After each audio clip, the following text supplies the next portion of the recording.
हम सबको पता है गूगल एड्स यूजर के इंटेंट पे टारगेटिंग करती है। कोई पर्सन गूगल पे जाकर सर्च करेगा तभी तो उनको अपनी एडवर्टाइजमेंट दिखेगी। तो क्या हम ऑडियंस बना के भी गूगल एड्स में टारगेटिंग कर सकते हैं क्या, बेस्ड ऑन इंटरेस्ट, डेमोग्राफिक्स वगैरह वगैरह? तो इसका आंसर है यस। आप ऑडियंस बना के गूगल एड्स में टारगेटिंग कर सकते हो।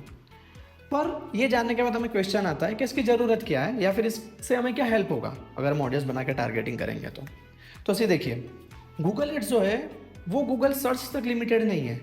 आप यूट्यूब पर एडवर्टाइजमेंट देखते हो या फिर आप किसी ब्लॉग या एप्लीकेशन पर एडवर्टाइजमेंट देखते हो, बहुत बड़ा चांस है कि आप गूगल एड्स के थ्रू ही एडवर्टाइजमेंट वहाँ पे देख रहे हो। तो अब क्योंकि गूगल एड्स गूगल सर्च तक सीमित नहीं है, मल्टीपल प्लेटफॉर्म्स पर आप एडवर्टाइजमेंट देखते हो गूगल एड्स के थ्रू। तो अब यहाँ पे ज़रूरी हो जाता है कि आप किस टाइप के ऑडियंस को टारगेटिंग कर रहे हो वो कंट्रोल करना। आप चाहते हो कि इसी इंटरेस्ट वालों को एडवर्टाइजमेंट दिखे, क्योंकि वहाँ पे यूज़र जाकर टाइप नहीं कर रहा अपनी क्वेरी, वो कोई और कंटेंट कंज्यूम कर रहा है और बीच में आपकी एडवर्टाइजमेंट दिख रही है।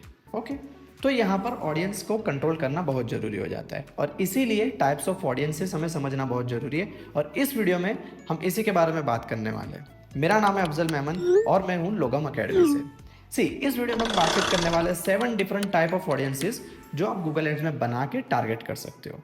हम वन बाय वन सारे ही ऑडियंसेस के बारे में डिस्कशन करेंगे, उनका मीनिंग समझेंगे और उनका एक यूज केस भी देखेंगे विथ एन एग्जाम्पल। अब इसके पहले कि मैं आपको ऑडियंसेस के बारे में बताऊं, मैं चिंकी जी के बारे में एक बात बताना चाहता हूं आपको। सी, अगर आप इंडिया में रहने वाली फीमेल ऑडियंस को टारगेट करना चाहते हो गूगल एड्स के थ्रू, तो चिंकी जी इसका पार्ट हो सकती है। ओके, आपने कोई और कैंपेन बनाया जिसके अंदर आप टारगेट कर रहे हो कानपुर के रेसिडेंट्स को। अब चिंकी जी कानपुर में रहती है तो फिर अगेन वो टारगेट हो जाएंगे वही कैंपेन से। अगर आप किसी और कैंपेन में अलग ऑडियंस बना के टारगेट करो जिसके अंदर आप आईटी प्रोफेशनल्स को एडवर्टाइजमेंट दिखा रहे हो, अब क्योंकि चिंकी जी आईटी कंपनी में काम करती है तो फिर से वो उसी ऑडियंस का पार्ट भी हो जाएंगी। ठीक है, मैंने आपको बताया इसलिए क्योंकि सिंपल बात यह है कि एक पर्सन एक ही टाइम पे मल्टीपल ऑडियंस का पार्ट हो सकता है। ओके, तो हम इस पूरे ही वीडियो के अंदर चिंकी जी को कांस्टेंट रखेंगे और देखेंगे कि 7 ही टाइप्स की, जितनी ही टाइप्स के हम ऑडियंसेस देख रहे हैं, सभी टाइप के ऑडियंसेस के अंदर कैसे चिंकी जी रिलेट होती है और चिंकी जी हर एक टाइप के ऑडियंस से टारगेट होंगी। ओके, तो चलो स्टार्ट करते हैं। पहले टाइप के ऑडियंस है इन मार्केट ऑडियंस, यानी कि इस टाइप के लोगों को एडवर्टाइजमेंट दिखेगी आपकी जो अभी आपके स्पेसिफिक प्रोडक्ट या सर्विसेज के लिए मार्केट में रिसर्च कर रहे हैं और परचेज इंटेंशन दिखा रहे हैं। यानी उन लोगों को एडवर्टाइजमेंट दिखेगी जो अभी थोड़े टाइम में खरीदने वाले हैं, डिसीजन मेकिंग वाली प्रोसेस में है वो। तो ये हमारे लिए बहुत अच्छी अपॉर्चुनिटी हो जाती है कि सीधी उन्हीं को एडवर्टाइजमेंट दिखेगी जो अभी परचेस करने वाले हैं। अब आपको लगेगा कि आपको कैसे पता या फिर गूगल को कैसे पता कि मैं ये XYZ चीज़ें परचेस करने वाला हूँ। तो गूगल के पास आपकी ऑनलाइन एक्टिविटी का बहुत सारा डेटा है, क्योंकि वो देखता है कि भाई आप किस टाइप की वेबसाइट विजिट कर रहे हो, किस टाइप की सर्च टर्म सर्च कर रहे हो गूगल के सर्च बार में जाके, किस टाइप के वीडियोस देख रहे हो। तो ये सारी ही चीज़ों को मिला के गूगल को आइडिया आ जाता है कि ये पर्सन ये XYZ चीज़ें जो है वो परचेज करने वाला है। ओके, जैसे कि एग्जांपल लेते हैं अगेन चिंकी जी का। तो अब अगर आप म्यूज़िक सिस्टम सेल कर रहे हो और अगर आप टारगेट कर रहे हो कि भाई इन मार्केट फॉर म्यूज़िक सिस्टम, यानी क्लियर हो जाता है कि ऐसे लोगों को आप टारगेट करना चाहते हो जो अभी म्यूज़िक सिस्टम खरीदना चाहते हैं। अब चिंकी जी ने थोड़े टाइम पहले कंपैरिजन किया था गूगल पे जाके कि different type of music system क्या होती है, किस तरीके से होती है। एक आध एक्सप्लेनर वीडियो भी देखा इन्होंने यूट्यूब पर, या फिर कोई स्पेसिफिक साइट विजिट की जो म्यूज़िक के रिगार्डिंग हो, या फिर अमेजोन पे जाके कंपेयर करने लगे। तो गूगल को आइडिया आ जाता है कहीं ना कहीं कि ये जो पर्सन है वो म्यूज़िक सिस्टम परचेज करने वाले हैं और आपने टारगेट किया इन मार्केट फॉर म्यूज़िक सिस्टम, तो चिंकी जी को आपका एडवर्टाइजमेंट दिख जाएगा। ओके, तो it is as simple as that. अब जब आप कैंपेन बनाते हो तो वहाँ पे ऑडियंस सिलेक्शन के टाइम आपको इन मार्केट ऑडियंस जब आप सिलेक्ट करोगे तो आपको 2 ऑप्शन मिलेंगे, एक है सर्च और एक ब्राउज है। ब्राउज करते वक्त आप क्या कर सकते हो, ब्रॉड कैटेगरीज आपको वहाँ पे दिख जाएंगी और उसके अंदर अगर आप सिलेक्ट करोगे तो छोटे छोटे सब कैटेगरीज भी मिल जाएंगी। ओके, और इसी के साथ जब आप सर्च में जाते हो तो सर्च में आप आपका जो प्रोडक्ट है वो सर्च कर सकते हो, तो वहाँ पे आपको थोड़ा मोर प्रिसाइज जो ऑप्शन है वो मिलेंगे आपको। और हो सकता है कि जो ब्राउज के अंदर कोई ऑप्शन नहीं भी है तो वो आपको वहाँ पे दिख जाएगा। तो इस तरीके से अपने कन्वीनियंस के हिसाब से ब्राउज या फिर सर्च करके आप ऑडियंसेस वहाँ पे सिलेक्ट कर सकते हो। अगर आपने 2 ऑडियंसेस सिलेक्ट किया वहाँ पे कि इन मार्केट फॉर म्यूजिक सिस्टम भी सर्च किया और इन मार्केट फॉर लैपटॉप भी सर्च किया, यानी दोनों को टिक कर दिया आपने इन दोनों को, तो ये दोनों और कंडीशन में रहेंगे। थोड़ा टेक्निकल पर आप समझना, दोनों और कंडीशन में, यानी ऐसे लोगों को एडवर्टाइजमेंट दिखेंगी जो आइदर म्यूजिक सिस्टम सर्च कर रहे हैं या फिर लैपटॉप सर्च कर रहे हैं, दोनों में से कोई एक भी कंडीशन अगर मीट होती है तो आपका एडवर्टाइजमेंट वहाँ पे दिख जाएगा। ये एंड कंडीशन नहीं है कि जिसको म्यूजिक सिस्टम और लैपटॉप दोनों ही चाहिए उन्हीं को आपका एडवर्टाइजमेंट दिखे। ओके, और ये ट्रू है, हम जितनी भी टाइप की ऑडियंसेस के बारे में सर्च करेंगे या फिर सीखेंगे आगे जाके, हर एक के लिए ये सच है। अब देख लेते हैं हम कि इसके एडवांटेजेस क्या है। तो इन मार्केट ऑडियंस को टारगेट करने का और यूज़ करने का एडवांटेज ये है कि ये ऐसे टाइप के ऑडियंसेस को टारगेट करती है जो bottom of the sales funnel में, जो बस डिसीजन बनाने वाले, तो वहाँ पे आपको कन्विंस नहीं करना पड़ता और इजीली लोगों तक पहुँच जाते हो आप, यानी प्रोडक्ट के बारे में समझाने की ज़रूरत नहीं पड़ती, आप खाली फीचर, प्राइसिंग या आपका यूएसपी समझाइए लोगों को, वो लोग परचेज कर लेंगे। ओके, अब देख लेते हैं कि इस ऑडियंस को आप कौन कौन से कैंपेन में यूज़ कर सकते हो। तो सी, इस ऑडियंस को ऑलमोस्ट हर एक टाइप के कैंपेन में आप यूज़ कर सकते हो। मैं आपको ये इसलिए बता रहा हूँ ताकि आगे हम जितनी ऑडियंस देखेंगे, कोई कोई ऑडियंस के अंदर लिमिटेशन होती है कि इस ऑडियंस को आप इस टाइप के कैंपेन में यूज़ कर सकते हो और अदर टाइप के कैंपेन में नहीं कर सकते, पर इन मार्केट ऑडियंस को आप सभी टाइप के कैंपेन में यूज़ कर सकते हो। नेक्स्ट टाइप के ऑडियंस है डिटेल डेमोग्राफिक ऑडियंस। इसके अंदर आप लोगों को टारगेट करते हो based on who they are. हमारे पास 5 कैटेगरीज होती है टारगेट करने के लिए। सबसे पहले कैटेगरी है पेरेंटल स्टेटस, यानी आप देखते हो कि भाई पेरेंट है या नहीं है और उसके बेस पे आप टारगेट करते हो। सेकंड है मैरिटल स्टेटस, यानी मैरिड लोगों को टारगेट करना है, अनमैरिड लोगों को टारगेट करना है। थर्ड है एजुकेशनल स्टेटस, यानी उनका एजुकेशन लेवल कितना है, पोस्ट ग्रेजुएट है, अंडर ग्रेजुएट है वगैरह। होम ओनरशिप स्टेटस है फोर्थ, जिसके अंदर आप रेंटेड हाउस में रहते हैं या फिर ओन्ड हाउस है, उसके बेसिस पे आप लोगों को टारगेट कर सकते हो। एंड लास्ट है एम्प्लॉयमेंट स्टेटस। अब एक एग्जांपल के साथ देखते हैं कि लेट से अगर आपको चिंकी जी को टारगेट करना है, आपकी जो वाटर बॉटल का आपका प्रोडक्ट है उससे आपको सेल करना है चिंकी जी को, और चिंकी जी के छोटे छोटे बच्चे हैं तो वो खरीद भी लेंगे। अब इन तक आपको पहुंचना है तो आप सिंपली क्या कर सकते हो, आप जब ऑडियंस क्रिएट कर रहे हो तो डिटेल डेमोग्राफिक वाले सेक्शन में जाके आपको सिलेक्ट कर लेना है कि पेरेंट्स होने चाहिए और उनके बच्चे होने चाहिए 6 to 12 ईयर्स की एज के। ये ऑप्शन आप सब कैटेगरी में जाके सिलेक्ट इजीली कर सकते हो। ये वाली ऑडियंस बना के आप आपकी जो वाटर बॉटल की एडवर्टाइजमेंट है वो पोस्ट कर दोगे तो चिंकी जी को तुरंत एडवर्टाइजमेंट दिख जाएगी और चिंकी जी विल बी इंटरेस्टेड और आपसे प्रोडक्ट खरीद लेंगी। पर इसके अंदर एक छोटा सा प्रॉब्लम है। प्रॉब्लम ये है कि चिंकी जी पेरेंट तो है, पर इसका मतलब ये है क्या ऑल द टाइम वो वाटर बॉटल के बारे में सोचती है? नहीं, बिल्कुल ऐसा नहीं है। तो ये ऑडियंस जो है बहुत स्पेसिफिक तो है पर फिर भी बहुत ब्रॉड हो जाती है। तो इसको हम नैरो ऑडियंस नहीं कहेंगे या फिर कैंपेन में सीधे ही यूज़ करके बहुत अच्छे रिजल्ट आ जाएंगे, इस तरीके से नहीं कहेंगे। हाँ, ये ऑडियंस को हम अगर अदर ऑडियंस के साथ कंबाइंड करके यूज़ करते हैं तो बहुत यूज़फुल रहती है। यस, हम मल्टीपल ऑडियंसेस को कंबाइंड करके गूगल एड्स के जो अकाउंट है उसमें हम टारगेट कर सकते हैं। इसके बारे में हम at the end of the video बात करेंगे। अच्छा, इस टाइप के ऑडियंस को आप ऑलमोस्ट सभी टाइप के कैंपेन में यूज़ कर सकते हो। थर्ड ऑडियंस टाइप है अफिनिटी ऑडियंस टाइप। इसके अंदर आप लोगों को टारगेट करते हो based on their long term interest and hobbies, यानी कि आप लोगों को टारगेट कर सकते हो जिनको मूवीज़ देखने का शौक हो, या फिर ऐसे लोगों को टारगेट कर सकते हो जिनको फास्ट फूड खाने का बहुत शौक हो, या फिर इस टाइप के लोगों को टारगेट कर सकते हो जो जनरली सैलून विजिट करते हो। अब देखने की बात यहाँ पे ये है कि ये हम टारगेट कर रहे हैं लोगों को based on the long term interest and hobbies. जरूरी नहीं है कि उनको अभी फास्ट फूड खाना हो या फिर मूवी देखनी हो या फिर सैलून विजिट करना हो। तो ये ऑडियंस ब्रॉड हो जाती है पर स्टिल रिलेवेंट है। फॉर एग्जाम्पल, आपने एक एप्लीकेशन डिज़ाइन किया जिसके अंदर लोग क्लासिकल म्यूजिक सुन सकते हैं और चिंकी जी को क्लासिकल म्यूजिक सुनने का शौक है, तो आपके एडवर्टाइजमेंट उन तक पहुंचाने के लिए आप सिंपली क्या कर सकते हो, अफिनिटी ऑडियंस के अंदर जाके क्लासिकल म्यूजिक एंथुजियास्ट वाला ऑप्शन सिलेक्ट कर सकते हो, जिससे चिंकी जी को आपका एडवर्टाइजमेंट दिख जाएगा। पर ज़रूरी नहीं है कि चिंकी जी को भी कोई ऐसे एप्लीकेशन की ज़रूरत है जिसमें वो जाके क्लासिकल म्यूजिक सुन सकते हैं, पर क्योंकि इनको इंटरेस्ट है तो हो सकता है कि वो डाउनलोड कर लेंगे एप्लीकेशन, और अगर नहीं भी करते तो एटलीस्ट ब्रांड अवेयरनेस हो जाती है। तो ये टाइप की जो ऑडियंस है ये ब्रांड अवेयरनेस के लिए बहुत अच्छी है। स्पेसिफिकली अगर कोई आप बड़े ब्रांड का बड़ा अवेयरनेस कैंपेन आप रन कर रहे हो तो आपको बहुत यूजफुल रहती है, जिसमें ऑडियंस तो ब्रॉड है पर इररिलेवेंट ऑडियंस बिल्कुल भी नहीं, और ये ऑडियंस को आप ऑलमोस्ट सभी टाइप के कैंपेन में यूज़ कर सकते हो।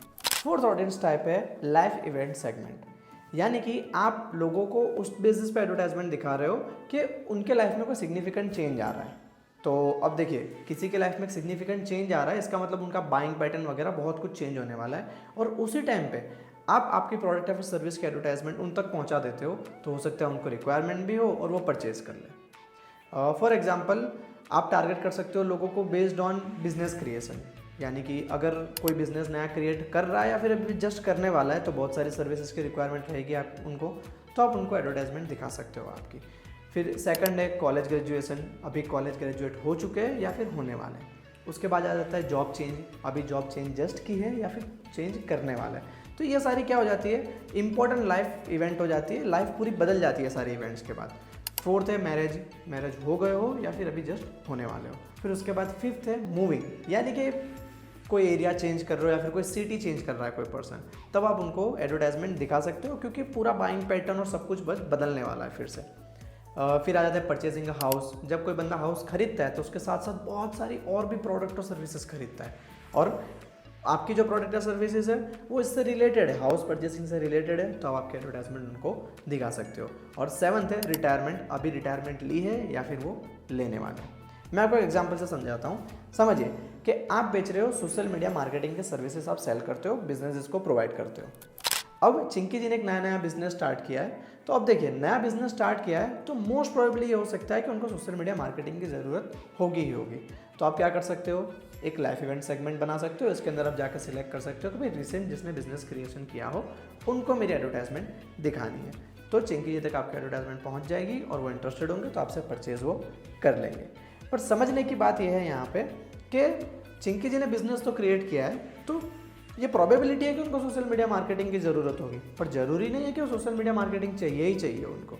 तो ये ऑडियंस वैसे तो नैरो है पर इतनी भी नैरो नहीं, यानी आप डिफरेंस समझिए इन मार्केट ऑडियंस का और लाइफ इवेंट ऑडियंस का। लाइफ इवेंट वाली जो ऑडियंस है ना, उनको उनकी नीड के बारे में अवेयरनेस नहीं है, उनको नहीं पता है कि उनको सोशल मीडिया मार्केटिंग चाहिए या फिर नहीं चाहिए। पर सेम ऑडियंस अगर आप इन मार्केट ऑडियंस आप टारगेट कर रहे हो तो क्या है, उन लोगों को एडवर्टाइजमेंट दिखेगी जो अभी गूगल पर जाकर सर्च कर रहे हैं कि मुझे सोशल मीडिया मार्केटिंग की एजेंसी या फिर फ्रीलांसर या फिर कोई पर्सन या फिर कोई टीम मुझे हायर करनी है। तो ये बेसिक डिफरेंस हो जाता है दोनों ऑडियंस के बीच में। अच्छा, ये ऑडियंस को आप सर्च और शॉपिंग कैंपेन में टारगेट नहीं कर सकते, इसके अलावा सारे ही ऑलमोस्ट कैंपेन में आप टारगेट कर सकते हो। आपके साथ कभी ऐसा हुआ है क्या कि आपने गूगल पे जाके कोई प्रोडक्ट या फिर सर्विसेज सर्च किया, सिर्फ सर्च किया आपने, और नेक्स्ट आप यूट्यूब वीडियो देख रहे हो तो उनकी एडवर्टाइजमेंट आपको आने लगती है। ये होता है कस्टम सेगमेंट से। सिर्फ कस्टम सेगमेंट से नहीं हो सकता है, अदर सेगमेंट की वजह से भी हो सकता है कि इन मार्केट या फिर लाइफ इवेंट की वजह से भी हो सकता है। पर आपने खाली बेसिक सर्च किया, आपका कभी इंटरेस्ट था नहीं पहले, या फिर आपका ना तो लॉन्ग टर्म इंटरेस्ट है, पर आपने सिर्फ वन टाइम सर्च किया और एडवर्टाइजमेंट आ गई, तो मोस्ट प्रोबेबली हो सकता है कस्टम सेगमेंट ऑडियंस की वजह से आपको एडवर्टाइजमेंट दिखी हो। इस सेगमेंट में हम क्या करते हैं, हम लोगों को एडवर्टाइजमेंट दिखाते हैं based on their recent interest, या फिर उनकी कोई सर्च टर्म इन्होंने सर्च की हो या फिर कोई रिसेंट वीडियो देखा हो, उसके बेस पे हम एडवर्टाइजमेंट उनको दिखाते हैं। जैसे कि चिंकी जी ने लेट से हेयर केयर के बारे में सर्च किया हो इंटरनेट पे ब्रीफ पीरियड के लिए, या फिर एक आध दो आर्टिकल रीड कर लिए, ब्लॉग कुछ रीड कर लिए, तो उनको यूट्यूब पर आप एडवर्टाइजमेंट दिखा सकते हो हेयर केयर के रिलेटेड। अब हमें पता चल रहा है ऑब्वियसली कि ये बहुत ब्रॉड ऑडियंस है, बट स्टिल थोड़ा बहुत हमें फिल्टर प्रोवाइड करती है compare to completely going broad, ठीक है। और ये ऑडियंस को आप सर्च और शॉपिंग कैंपेन में आप यूज़ नहीं कर सकते, बाकी वीडियो और डिमांड जेन कैंपेन में आप इजीली यूज़ कर सकते हो। नेक्स्ट ऑडियंस टाइप है योर डेटा सेगमेंट।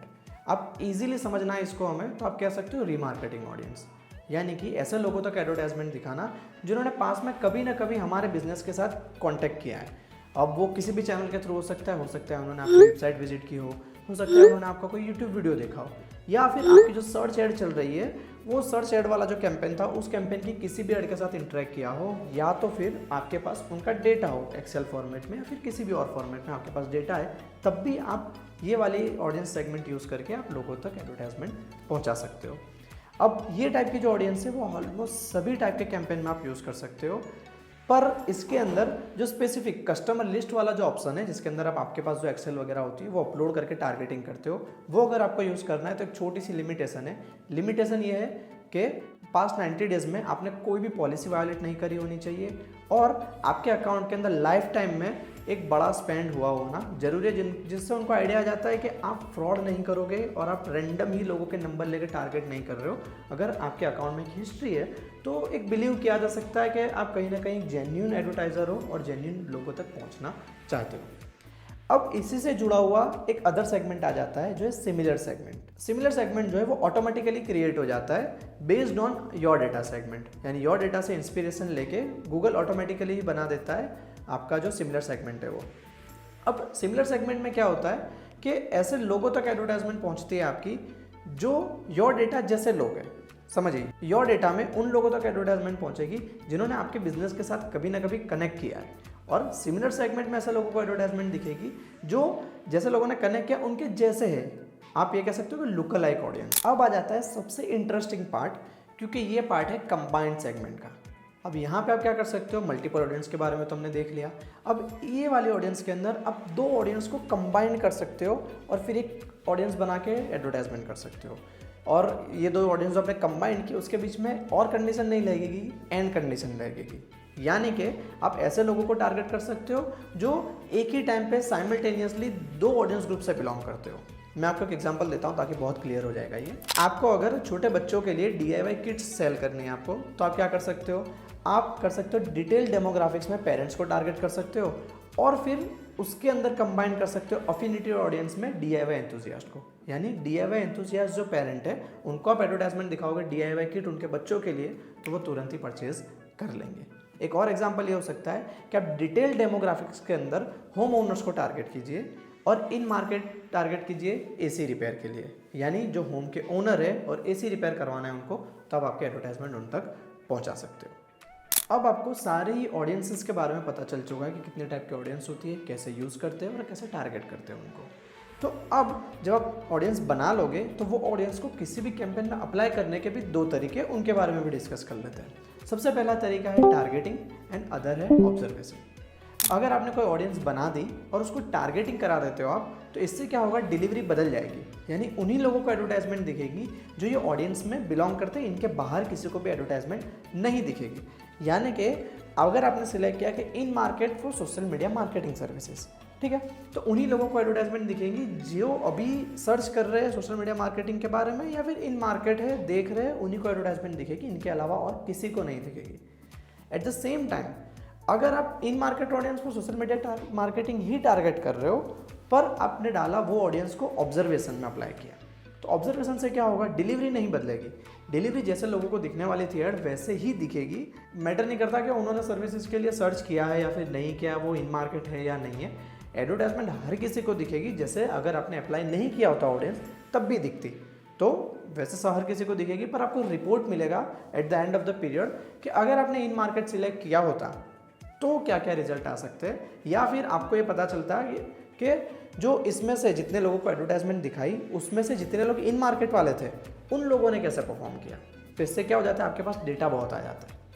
अब ये जो ऑप्शंस है उनको कैसे यूज़ करना है उसके बारे में एक छोटी सी स्ट्रेटेजी बता देता हूँ जिससे आपको बहुत क्लियर हो जाएगा। फॉर एग्जाम्पल, आप लॉन्च कर रहे हो सर्च कैंपेन, तो आप क्या कर सकते हो, आप मल्टीपल ऑडियंस बना सकते हो। इन मार्केट, अफिनिटी, लाइफ इवेंट वाली मल्टीपल ऑडियंस बनाइए और उसको ऑब्जर्वेशन में डाल दीजिए। यानी कि डिलीवरी चेंज नहीं होगी, एडवर्टाइजमेंट दिखेगी हर किसी को, जिसको वैसे भी दिखने वाली है उन सभी को एडवर्टाइजमेंट दिखेगी, पर आपके पास रिपोर्ट आएगा। इसका इंपॉर्टेंस क्या है ये बता देता हूँ। सबसे पहले क्योंकि आपने ऑब्जर्वेशन में डाला है तो डिलीवरी किसी की भी नहीं बदलेगी, तो सभी लोगों को एडवर्टाइजमेंट दिखेगा। और सभी लोगों में आप नैरो अगर आपको डाउन करना है तो कैसे करोगे, आप सर्च टर्म से जो अननेसेसरी सर्च टर्म है उनसे आप एलिमिनेट करते जाओगे, तो आपकी ऑडियंस जो है वो क्लियर रहेगी और आपकी ऐड जो है वो टारगेटेड रहेगी। पर at the end of the time period आपको एक बहुत सारा डेटा मिल जाएगा, कौन सा ऑडियंस काम कर रही है और कौन सा ऑडियंस काम नहीं कर रही है। तो नेक्स्ट जब आप यूट्यूब कैंपेन या फिर डिस्प्ले कैंपेन आप रन करोगे तो उसके अंदर यही ऑडियंस को ऑब्जर्वेशन से निकाल के आप टारगेटिंग करा सकते हो। तो वो टाइम पे क्योंकि हमारे पास सर्च टर्म्स वगैरह नहीं होती है, डेटा नहीं होता, हम कंट्रोल नहीं कर पाते, तो वो टाइम पर आपकी जो ऑडियंस है वो बहुत नैरो रहेगी, बहुत टारगेटेड रहेगी। तो ये टारगेटिंग और ऑब्जर्वेशन का यूज़ करके आप आपके डिस्प्ले और यूट्यूब कैंपेन को और शार्प बना सकते हो। अच्छा, ये जो आपने ऑडियंस बना दी, ये ऑडियंस को आप कैंपेन लेवल और एड सेट लेवल दोनों पे ही आप अप्लाई कर सकते हो। वैसे हम रिकमेंड करते हैं कि कैंपेन लेवल पे करना चाहिए आपको हर सारी ही ऑडियंस को, क्योंकि अगर आप एड सेट लेवल पे करते हो और मल्टीपल एड सेट है आपके पास तो बहुत प्रॉब्लम आता है जब आप छोटा सा भी चेंज करते हो। तो आप कैंपेन लेवल पे कर सकते हो। वैसे ही आपका पर्सनल प्रेफरेंस है और आप आपके तरीके से इसको चेंज कर सकते हो। अच्छा, एक और चीज़ मैं आपको ये बताना चाहता हूँ कि आपको समझ में आ गया कि मेरे लिए इन मार्केट ऑडियंस बहुत अच्छे से काम करती है। तो आप क्या कर सकते हो, आपने मल्टीपल ऑडियंस टारगेटिंग में डाल दी और जो स्पेसिफिक ऑडियंस बहुत अच्छे से काम करती है, let's say in market audience अच्छे से काम करती है, तो उसके लिए आपकी जो बीड है वो बढ़ा सकते हो या फिर कम कर सकते हो। यानी एक तरीके से कहा जाए तो आप ये कह सकते हो कि मेरे कैंपेन का बजट हर एक ऑडियंस के लिए समान है, खाली अगर इन मार्केट ऑडियंस है तो आप 10% ज़्यादा भी स्पेंड करना, क्योंकि मुझे पता है वहाँ से बहुत अच्छा रिजल्ट आने वाला है। तो इस टाइप के बीड इंक्रीज या डिक्रीज भी कर सकते हो। आई होप आपको गूगल एड्स के अंदर जो ऑडियंसेस वाला सेगमेंट है वो क्लियरली समझ में आ गया होगा। हम बहुत टाइम के बाद ये लॉन्ग फॉर्म कंटेंट ट्राई कर रहे हैं, तो आपके जो फीडबैक हो वो हमें कमेंट में लिख देना। प्लस आपके कोई क्वेश्चन या डाउट है तब भी आप कमेंट में लिख सकते हो एंड वी विल रिप्लाई इम्प्रॉम्प्टली। अच्छा, आपका अगर कोई सजेशन है रील्स के लिए या फिर नेक्स्ट यूट्यूब वीडियो के लिए तो आप वो भी दे सकते हो और हम उसी के ऊपर नेक्स्ट कंटेंट हमारा लाएंगे। तब तक गुड बाय, थैंक यू।